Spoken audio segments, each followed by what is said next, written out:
Assalamualaikum warahmatullahi wabarakatuh.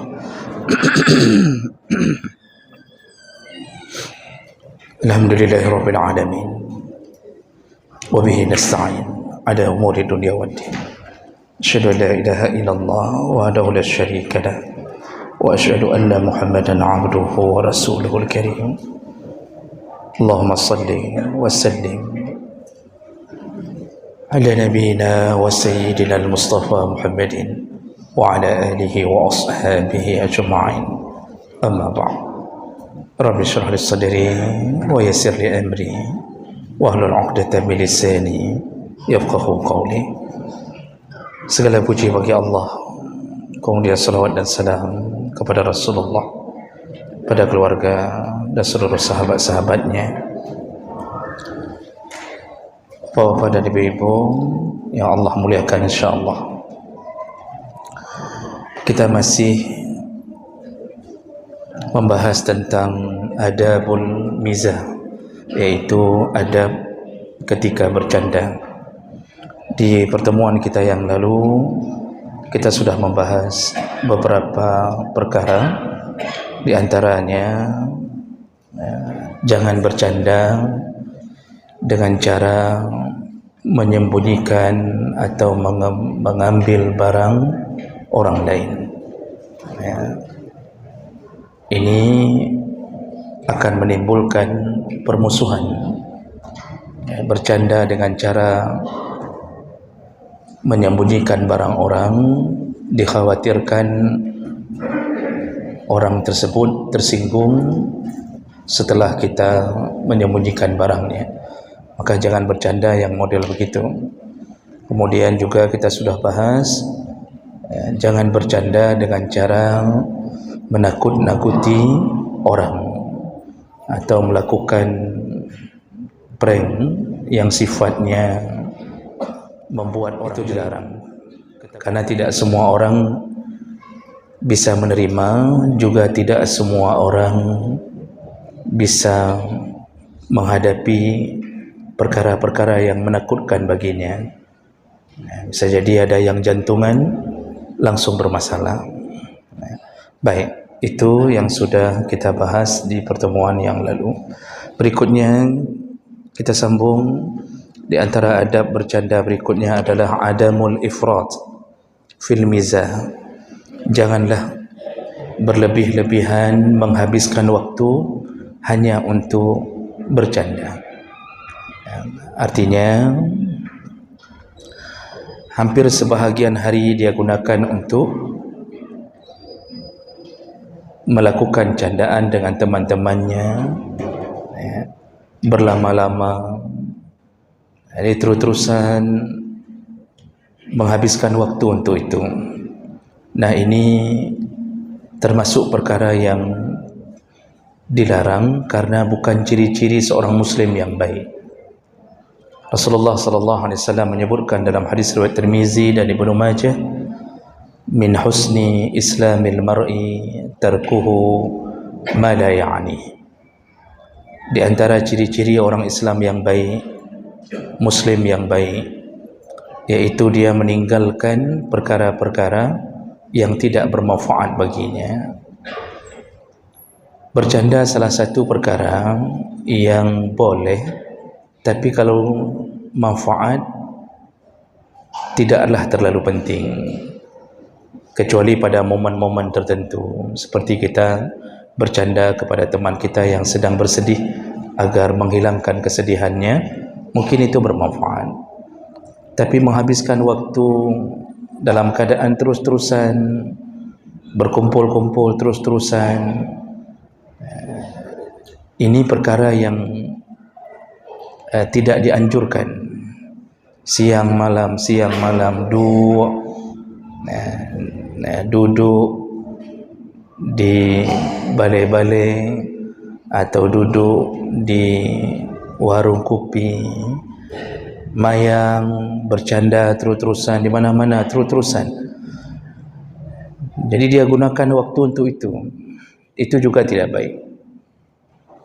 Sehingga tidak ada lagi ibadah, salat duha tidak pernah, karena orangnya sibuk dalam keadaan terus-terusan menghiasi hidup dengan begitu. Baca Quran tidak pernah. Malam pulang jam-jam 2, jam-jam 3. Itu pun setelah habis bahan dibicarakan. Habis bahan, anak sapuli, kahek, kadengut, sudah mulai nampak mengantuk, baru pulang. Salat subuh kalau ada. Nah, biasanya orang yang sudah terlalu sibuk dengan bercanda-canda terus-terusan, ini biasanya kurang dekat dengan Allah Subhanahu wa taala. Jadi bukan tidak boleh, tapi aturlah waktu, jangan berlebih-lebihan menghabiskan waktu dalam urusan ini. Kemudian berikutnya, adamul mizah ma'aman la yaqbilunahu. Janganlah bercanda kepada mereka yang tidak suka bercanda. Jadi kita ni kalau tamayang-mayang nganggap, ketika kita bercanda dengan orang, itu harus lihat-lihat siapa orangnya. Karena ada tipe kita yang memang orangnya hidup serius, tidak bisa bercanda. Bercanda pun dia anggap sebagai perkara yang serius. Padahal kita bicara biasa aja dengan candaan, tapi dia menganggap bahwa dia telah disinggung atau telah disindir. Padahal kita bercanda biasa. Dengan tipe orang yang enggak bisa bercanda ini, sebaiknya dijauhi. Bukan menjauhi orangnya, tapi jangan bercanda dengan orang yang tidak biasa bercanda. Kan sering kita lihat kadang-kadang dalam satu komplek itu ada 1-2 orang enggak bisa senyum pun, Pak. Jadi mukanya mekerok terusan. Kemana saja dia pergi, enggak bisa bercanda, enggak bisa. Ini dengan tipe begini sebaiknya jangan memulai pun. Kalau kita jumpa sama dia cukup Assalamualaikum, lalu kemudian kita pasang muka kita mekerok seperti dia. Jangan ajak bercanda. Kalau memang tersinggung, tidak terbiasa. Ini orang ada yang model serius sekali. Jadi hidupnya serius sekali. Seperti ibadahnya serius. Di luar ibadah pun dia serius sekali hidup. Sampai uang keluar, uang masuk pun dia catat habis. Model begitu cara hidup. Ada buku catatan atau di HP-nya tu uang masuk beli cabai 500 catatnya tu. Serius sekali hidup. Mungkin ni waktu dilahirkan pun bidannya bertemu dengan bidan yang terlalu serius, makanya hasilnya begitu. Jadi dengan model urang laganya baik tamayang, lihat-lihat orang, makanya tanya dulu. Namun walaupun begitu, terlalu serius hidup sehingga tidak ada ruang untuk bercanda pun tidak baik. Rasulullah itu suami yang paling baik, tapi beliau itu menyelingi hidupnya dengan canda dengan isteri-isterinya. Dan itu gaya hidup Nabi. Di rumah itu penuh dengan keromantisan. Akibat apa? Ada sifat canda. Bayangkan kita hidup dengan isteri yang terlalu serius, enggak bisa kita ajak canda. Ini kan capek hidup kita kan. Kita udah capek di luar, pulang enggak bisa bercanda sedikit pun, itu kan bertambah-tambah capek. Maka lihat-lihatlah orang dengan siapa kita bercanda. Berikutnya, adamul mizah fi mautinil jiddi. Jangan bercanda di acara-acara yang dibutuhkan serius. Jadi ada tempat-tempat yang memang tidak layak untuk bercanda. Contohnya apa? Kamajlisis sultan, seperti majlisnya raja, atau model sedang rapat dengan MPR, DPR, sedang rapat dengan komisi berapa begitu, membicarakan tentang suatu masalah. Itu jangan ketika rapat itu, kalau suasananya memang sedang serius, jangan dibawa canda, nanti hasilnya tidak baik. Hasilnya dianggap memutuskan hukum dengan canda. Jadi ada tempat-tempat yang memang tidak layak untuk dibawa bercanda. Begitu juga wa majlisul qadhi, dalam sidang pengadilan, di depan hakim, ya, di depan qadhi, itu jangan bercanda, nanti ditambahi hukumannya. Ya. Ada batasan-batasan. Wa inda syahadah, dan juga contohnya jangan bercanda ketika memberi kesaksian. Jadi ketika kita diminta untuk menjadi saksi, jangan baik mayang. Kalau lihat bilang lihat, kalau tidak lihat bilang tidak lihat. Enggak boleh dalam keadaan setelah bilang lihat lalu dia mengatakan, oh hana longing, tidak lihat, saya cuma bercanda tadi. Enggak boleh, itu bukan tempatnya, itu bisa kena tampar 5 kali. Ya. Jadi majlis-majlis ini, ya, janganlah dijadikan sebagai tempat candaan. Ya. Kalau dalam dalam urusan ibadah, seperti pengajian, itu sebatas bisa ditolerir, tidak mengapa. Tapi jangan berlebihan. Tapi kalau majlis Jumaat, khutbah Jumaat, itu tidak boleh bercanda. Maka hanjit apa gak lucu punya Jumaat. Hanjit, tak boleh seorang khatib membuat jamaah sampai tertawa di hari Jumaat, karena itu bukan tempat untuk bercanda. Tapi kalau seperti pengajian biasa, supaya tidak ngantuk, itu aman, asal tidak terlalu berlebihan. Jadi jamaah menekan Allah Subhanahu Wa Taala ini perlu difahami dengan kebijaksanaan. Pajan jut damayang dan tempat yang hanjit damayang. Jadi betul-betul bijaksana, di mana boleh bercanda, di mana tidak boleh bercanda. Kemudian ketika bercanda, jauhilah pembicaraan yang sifatnya pornografi semampu mungkin selama tidak ada manfaat, yang sifatnya tidak halal baginya. Kadang-kadang kan kita sering terjebak dalam masalah ini kan, sering terjebak sedang kumpul dengan kawan-kawan, bicaranya yang jatuh ke dalam pembicaraan yang berbentuk porno, apalagi sampai berbicara yang membongkar isi kamar, itu haram, dan itu salah satu perbuatan terlaknat. Rasulullah sallallahu alaihi wasallam itu menyebutkan dalam salah satu hadis, di antara seburuk-buruk manusia, di antara seburuk-buruk derajat manusia yaumul qiyamah, di hari kiamat, jadi Allah menganggapnya buruk sekali sehingga dihinakan oleh Allah di hari kiamat. Salah satunya adalah yufdir rajul imra'atahu wa tufdi ilaih, yaitu seorang laki-laki, seorang suami, setelah dia berhubungan dengan istrinya, lalu istrinya pun sudah berhubungan dengan suaminya, lalu kemudian dia menyebarkan aib kamarnya kepada orang lain.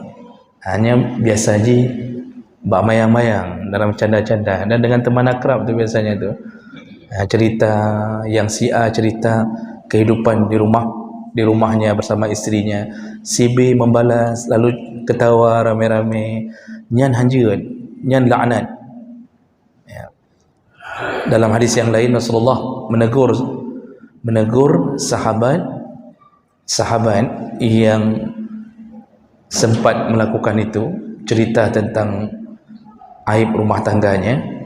Kata Rasulullah, orang yang melakukan itu kamasali syaitan yuzni syaitanah, seperti syaitan laki-laki yang berzina dengan syaitan perempuan di samping-samping jalan, lalu dia pamerkan zinanya. Jadi Rasulullah sudah menyebutkan dengan ibarat syaitan. Jadi orang yang suka membongkar aib kamarnya itu syaitan laki-laki dan syaitan perempuan. Jadi sudah menikah antara dua jin, jin agam dengan jin enam. Kalau kebiasaan suka menceritakan aib itu, walaupun bercanda. Jadi orang mengatakan begini, Hana, ini kan lumayan tagai, bercanda tidak boleh ke situ. Jangan cerita aib dalam rumah. Walaupun punya aib, jangan cerita apapun. Dibongkar-bongkar, ditarik-tarik oleh teman untuk mencerita, jangan cerita. Itu amalan-amalan yang terlaknat. Kemudian berikutnya, ketika kita bercanda, jangan sampai tertawa yang sifatnya terbahak-bahak. Ketika bercanda, jangan sampai tertawa lepas kontrol, terbahak-bahak. Jadi maksud terbahak-bahak itu bukan lagi ketawa biasa, ubiraya semua, satu komplek dengar semua suara dia. Kalau cuma sekedar tertawa biasa, senyum, ada suara keluar sedikit, itu dimaklumi dalam canda. Tapi kalau sampai ketawanya besar sekali, itu jam dia bercanda dengan temannya jam 1 malam. Ketika dia ketawa, satu komplek terbangun. Fikir pernah masalah, atau orang terganggu. Ini tertawa terbahak-bahak kedai kopi, Pak. Kadang-kadang kan kita sedang duduk minum kopi, Pak. Tiba-tiba di sudut sebelah sana terdengar satu meja ketawa rayuk beberaya. Kita pun terkejut kadang-kadang. Beberaya. Sama seperti model suara orang sedang nonton bola, tengah nonton bola, kan terkejut-kejut, Pak. Kan terkejut-kejut kita itu, Pak. Yang jantungan enggak cocok nonton kedai kopi, habis, Pak. Model begitulah besarnya suara tertawa terbahak-bahak. Itu tidak layak untuk dilakukan. Dan itu menunjukkan orang itu kurang imannya, kurang kesalehannya. Karena Nabi SAW itu tidak pernah tertawa sampai terbahak-bahak, walaupun nampak gusi, tapi yang Nabi yang keluar tawa sampai terbahak-bahak tidak. Dalam hadis riwayat Bukhari Muslim, Aisyah radhiyallahu anha menyatakan, "Ma ra'aitu Rasulullah sallallahu alaihi wasallam mustajma'an dhahikan hatta ara minhu lihawatihi innama kana yabtasim." Kata Aisyah, aku selama hidup bersama Nabi tidak pernah melihat Rasulullah tertawa terbahak-bahak sampai kelihatan tenggorokannya. Karena orang kalau sudah tertawa terbahak-bahak, itu kan terbuka mulutnya besar-besar. Kata Aisyah, aku tidak pernah melihat Nabi tertawa terbahak-bahak sampai tenggorokannya nampak. Jadi bagaimana kalau Nabi tertawa? Beliau tertawa, innama kana yabtasim, tapi tawanya batasannya adalah batasan-batasan senyuman. Tertawa tapi masih dihitung dalam senyuman. Dan Nabi bukan bermakna Nabi tidak sama sekali tertawa. Dalam beberapa hadis Nabi SAW itu juga disebutkan bahwa beliau sering tertawa. Di antaranya contoh dari hadis Abu Hurairah radhiyallahu anhu, yaitu ketika seorang datang kepada Nabi SAW, lalu laki-laki itu mengatakan kepada Nabi, "Ya Rasulullah, ka musibah. Ini ada musibah ya Rasulullah." Jadi apa musibahnya? Kata orang ini, aku telah berhubungan dengan istriku di siang hari Ramadan. Aku telah berhubungan dengan istriku di siang hari Ramadan. Lalu kata Rasulullah SAW, kalau begitu, apakah kamu punya budak untuk dibebaskan? Kemudian dia menjawab, tidak ada ya Rasulullah. Lalu Rasulullah mengatakan, kalau begitu apakah kamu bisa puasa 2 bulan berturut-turut? Dia juga menjawab, tidak ya Rasulullah. Lalu kemudian Rasulullah mengatakan, kalau begitu ada gandum, ada makanan untuk diberi ke 60 fakir miskin. untuk kafarah berhubungan suami isteri di siang hari Ramadan? Dia juga menjawab tidak. Kata Rasulullah, kalau begitu tunggulah. Lalu Rasulullah masuk, mengambil sekeranjang kurma, diberikan kepada orang ini. Kata Rasulullah, bagilah ke 60 orang miskin. Lalu dia menjawab, ya Rasulullah, tidak ada yang lebih miskin dariku di kampung itu ya Rasulullah. Jadi kata Rasulullah, sambil beliau tertawa mendengar kepolosan orang ini, jadi giyu bagi 60 orang miskin.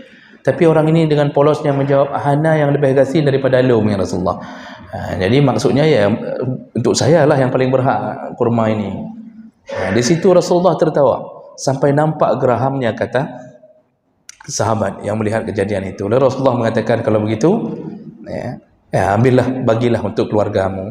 Nah, ini hadis riwayat Bukhari sekaligus membicarakan tentang kafarah orang yang berhubungan suami isteri di siang hari Ramadan. Nah, jadi jemaah melakukan Allah Subhanahu wa taala, boleh tertawa tapi baik sampo meledak-ledak. Jangan sampai meledak-ledak sehingga sampai jungkir balik. Nah, yang rut miup meja. Jadi sampai jungkir balik ke dalam meja, baru bangun lagi dia, ketawa lagi, masuk lagi ke dalam meja. Ini hal-hal begini perlu dijaga, karena itu muruah kita, itu marwah kita. Kita ini kalau sudah sampai ke tingkat itu, berarti kita sudah hilang marwah itu. Jadi bukan bermakna harus jaim, jaga imej, hanya kem sama sekali kan laginya. Boleh. Jadi jangan gara-gara dipanggil ustaz hanya kem sama sekali. Ketemu ustaz serius, assalamualaikum ustaz. Nanti tak ada ketawa-ketawanya, Pak. Langsung keluarkan kalau Allah Taala fil Quranil Karim, qala Nabi sallallahu alaihi wasallam. Tak ada ketawanya sama sekali. Orang kan di belakang kan dipebem juga apa. Malas kita ketemu ustaz tu. Bentar-bentar kalau Allah Taala, bentar-bentar kalau Nabi sallallahu alaihi wasallam. Jadi hidup normal saja, tapi ketika sedang dalam bercanda, jangan tertawa yang berlebihan. Baik, kira-kira begitu. Apa doa insya Allah? Baik, sedikit lagi. Sedikit lagi. Berikutnya, jangan bercanda dengan menodong-nodongkan senjata. Jangan bercanda dalam keadaan menodongkan senjata kepada sesama muslim. Tidak dibolehkan. Rasulullah sallallahu alaihi wasallam melaknat orang-orang yang menodongkan senjata kepada saudaranya yang muslim, walaupun itu saudara kandungnya. Maksudnya sehalayaknya saudara kandung bisa memaklumi. Mayang, tapi mayang dengan parang. Jadi misal contohnya dia pegang parang lalu dia mengatakannya kuda ke ente, padahal mayang, itu tidak boleh. Atau pura-pura ingin menembak, itu tidak boleh. Tidak boleh pura-pura menembak. Yang sudah terjadi ditembak betul-betulan, enggak bercanda. Itu dilarang. Atau apa sajalah benda yang berbahaya. Dan ingat-ingat, kadang-kadang dalam candaan kita tidak sengaja betul-betul kena. Syaitan bisa menjebak hal yang begitu. Gara-gara itu kabengih, sudah bermasalah. Jadi jemaah belaka Allah Subhanahu wa taala, ini perlu dijaga. Kemudian yang terakhir dalam pembahasan masalah adab bercanda ini adalah jangan bercanda pada unsur 3 perkara. Ada 3 perkara yang jangan bercanda, yaitu pada kalimat talak, rujuk dan nikah. Nikah, talak dan rujuk, itu jangan bercanda. Kata Rasulullah sallallahu alaihi wasallam, salasun jidduhunna jiddun wa hazluhunna jiddun. Ada 3 perkara, engkau bercanda pun serius, engkau serius pun serius, bercanda pun serius. Jadi enggak dianggap itu mayang-mayang walaupun tujuan bercanda. Apa dia? Yang pertama adalah an-nikah. Tidak boleh bercanda dalam urusan menikah. Maksud bercanda, kita pegang tangan seorang yang kita kenal, lalu kita panggil 2 orang, kamu jadi saksi ya, jadi saksi ya. Lalu kita langsung pegang, kita katakan telah saya nikahkan anak saya, Fulanah binti Fulan, dengan mahar sekian. Yang di situ pun karena dianggap sudah biasa bercanda, dia terima, telah ku terima nikahnya anak bapa Fulanah binti Fulan. dengan mahar kredit, kata dia, dengan mahar nanti dibayar, karena mahar itu bukan rukun nikah. Jadi nggak ada mahar di tempat sah. Wali ada, wali sudah ada, saksi ditanya samping kanan kiri, sah, sah, sah. Padahal mayang bercanda, tapi betul-betul dia punya anak gadis, dia sebutkan nama anak gadisnya. Oh, anak gadisnya nggak hadir, nggak wajib hadir anak gadis. Maka di saat itu terjadilah pernikahan. Oh, nggak ada mahar. Mahar bukan rukun nikah. Mahar itu salah satu kewajiban dalam nikah. Mahar nggak dibayar di awal nggak apa-apa, dibayar belakangan. Terjadilah pernikahan betul-betulan gara-gara dia ayah galak mayang. Mayangnya ke masalah itu, nggak boleh. Jadi bagaimana dengan hukum orang buat sinetron, buat nikah, buat ini? Itu bukan walinya. Itu bukan wali. Itu tidak mengapa membuat drama begitu, karena bukan wali yang menikahkannya. Itu kan di situ macam-macam itu Pak. Siapa-siapa yang mau jadilah, penghulu pun hanya penghulu pura-pura. Tapi kalau betul-betul wali menikahkan anaknya, walaupun mayang jatuh pernikahan itu. Itu yang pertama. Yang kedua, at-talaq. Jangan bercanda dengan urusan kalimat cerai. Jangan. Makanya dalam mazhab Syafi'i, kita ke kedai kopi, ditanya sama kawan, kenapa wajahnya begitu? Kenapa tidak bahagia sama sekali? Apa sudah jatuhkan cerai ke isteri ya? Bukan cerai enang ke? Kita jawab, kita bercanda, hai kagak cerai. Langsung jatuh cerai. Tidak boleh. Maka laki-laki harus menjauhkan diri dari kalimat cerai. Rujuk juga sama. Rujuk nggak bisa diajak canda. Pulang nggak bisa dia ketok pintu lalu dia mengatakan ke istrinya, saya sudah pulang. Lalu istrinya mengatakan, oh alhamdulillah. Lalu dia mengatakan, hana aja deh kumayang. Itu tetap rujuk. Tetap rujuk. 3 perkara ini tidak boleh dijadikan candaan. Baik, saya berhenti di sini biar ada waktu sedikit untuk bertanya jawab. Silakan. Ya, baik. Mungkin sudah banyak dijelaskan oleh guru kita adanya ini dan misalnya dan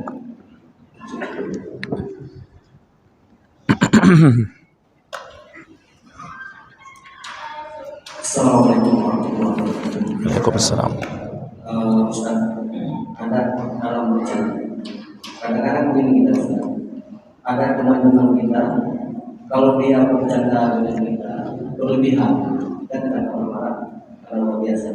Tapi begitu kena dia tak marah. Kemudian dia datang itu dia tetap marah. Bagaimana hukum Ustaz? Masih Assalamualaikum warahmatullahi wabarakatuh. Assalamualaikum. Ya, silakan. Di belakang juga ada. Assalamualaikum Ustaz.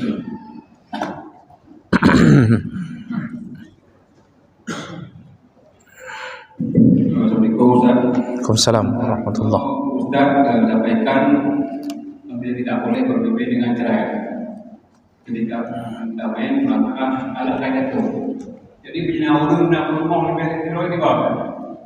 Betul ya, kita berbuat. Assalamualaikum.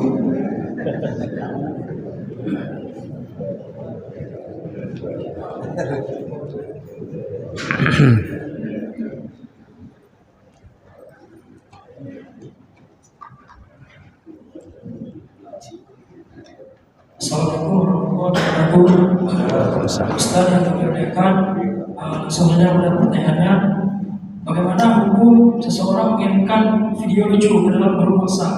Kan persepsi orang berbeda-beda. Apakah itu berlebihan atau enggak? Terima kasih. Assalamualaikum warahmatullahi wabarakatuh. Waalaikumsalam warahmatullahi wabarakatuh. Baik.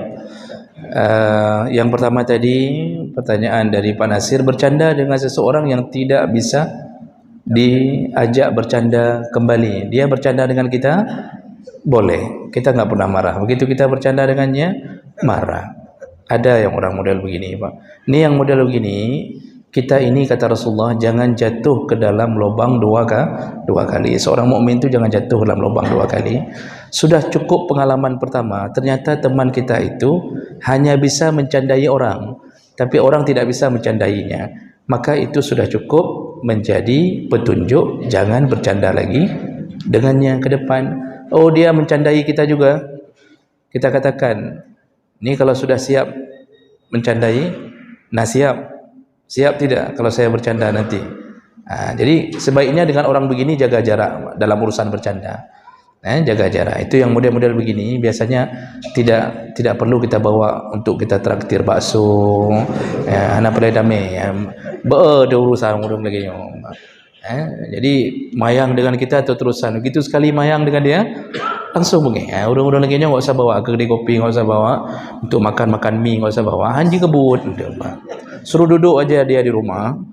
Suruh duduk, kunci pintu kamar dengan laptop kaji zero ya. Jadi yang jangan terulang. Itu saja yang perlu kita jaga. Dosa apa tidak? Ya, selama masih dalam hal yang tidak berbau dosa, tidak jatuh ke dosa. Cuma kita perlu bijaksana. Ternyata orang ini bukan orang yang layak jadi teman dalam canda. Jadi itu begitu. Kemudian yang kedua, talak itu tidak bisa dibuat mayang. Tidak bisa dibuat jadi canda. Ketika kita melepaskan kalimat talak, itu tidak perlu dibarengi dengan niat. Kalau kalimah itu sarih, kalimahnya sarih, kita bercanda sama isteri, benar deh, kah aku dalil apa? Atau kita enggak bentuk pertanyaan, kah aku dalil? Canda, kita enggak ada niat talak, cuma kita bercanda, jatuh sampai segitunya. Nah sekarang seperti kita beri contoh tadi, dalam mazhab Syafi'i sebutkanlah kita ada orang tanya sama kita, apa udah kamu ceraikan isteri kamu? Kita jawab ya. Iya itu ternyata dia punya isteri 4. Iya yang mana ini? Yang ini tadi yang kita sebutkan contoh kalau punya isteri 1. Sekarang kalau punya isteri 4, selama dia tidak menandai salah satu istrinya, maka tidak berlaku urusan itu. Karena itu perlu sambungan taksis, mengkhususkan mana isteri yang ingin dia talak. Jadi enggak berlaku.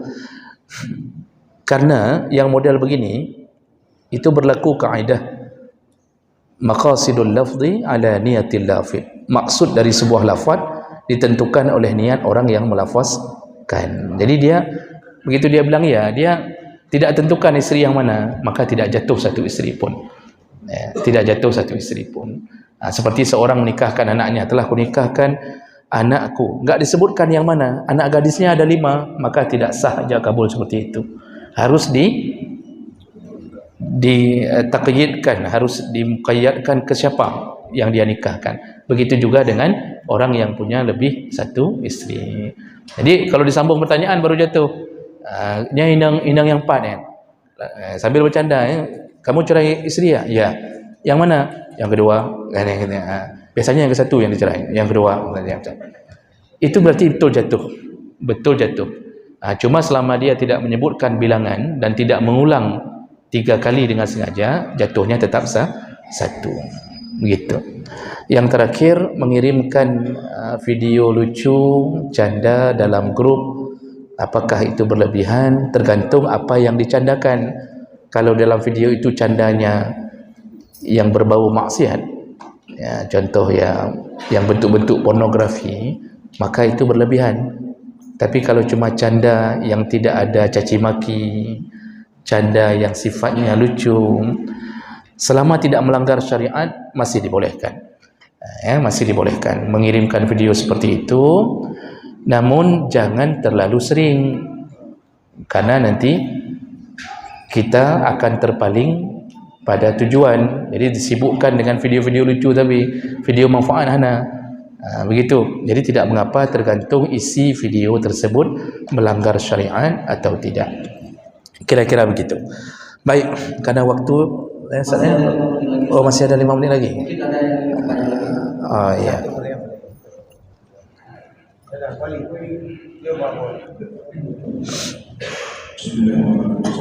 Waalaikumsalam warahmatullahi. Adapun yang dasar hukum bahwa bercanda dalam talak nikah dan lucu itu adalah Rasulullah menyatakan bahwa ada 3 hal yang dilakukan baik dilakukan bercanda atau secara sungguh-sungguh, maka akan